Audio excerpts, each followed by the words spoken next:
पुढची बातमी आहे पुण्यातून। काळजाचा थरकाप उडवणारी एक घटना पुण्यामध्ये घडली। या घटनेत अवघ्या 4 वर्षांची मुलगी थोडक्यात बचावली। नेमकं काय घडलं याचा आढावा घेणारा हा रिपोर्ट पाहूया।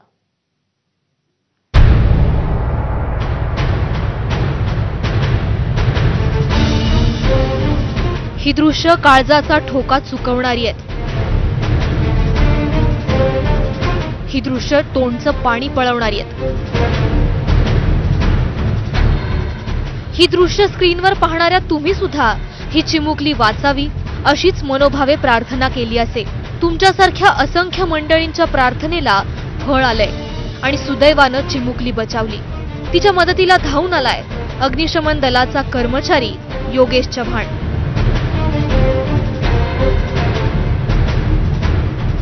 मुलगी भरपूर रडत होती, कारण की तिला तो त्रास होत होता मानेला किंवा हाताने पकडून ठेवलं होतं। मुलगी 4 वर्षाची भाविका होती, तर पण तिचं त्या गोष्टीसाठी जीव वाचवण्यासाठी जे तरपडणं हे मला पाहून अतिशय म्हणजे वेदनादायी वाटलं ते। त्यामुळे तिची मदत करण्यासाठी मी कर्तव्य समजून मी त्याच ठिकाणी धाव घेतली। घटना पुण्यातल्या गुजर निंबाळकर वाडीतली आहे। त्याचं झालं असं की एका महिलेनं आपल्या मोठ्या मुलीला शाळेत सोडण्यासाठी लहान मुलीला घरीच ठेवलं, बाहेरून कुलूप लावलं आणि त्या निघाल्या।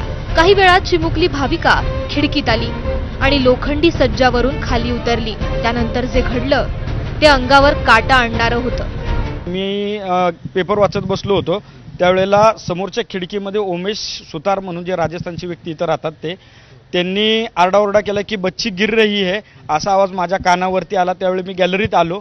गॅलरीत आल्यानंतर पाहिलं तर या बाजूला एक मुलगी लटकत होती, या ग्रिलवरती ती मला दिसली आणि मी लगेच वेळ न घालवता या साईडनं पळत सुटलो या बिल्डिंगच्या। मी पाहिलं तर दाराला कुलूप आहे।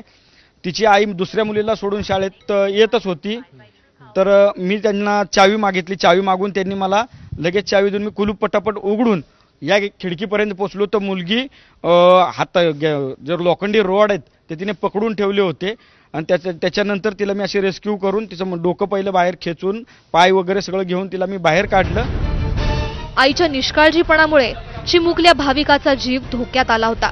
योगेश चव्हाण वेळेत पोहोचले नसते तर काहीही घडू शकलं असतं, पण वीकली ऑफच्या दिवशीही आपलं कर्तव्य चोख बजावणाऱ्या योगेश यांनी त्या चिमुकलीला केवळ लोखंडी गजातून नाही तर मृत्यूच्या दाढेतून खेचून आणलं आणि जीवदान दिलं।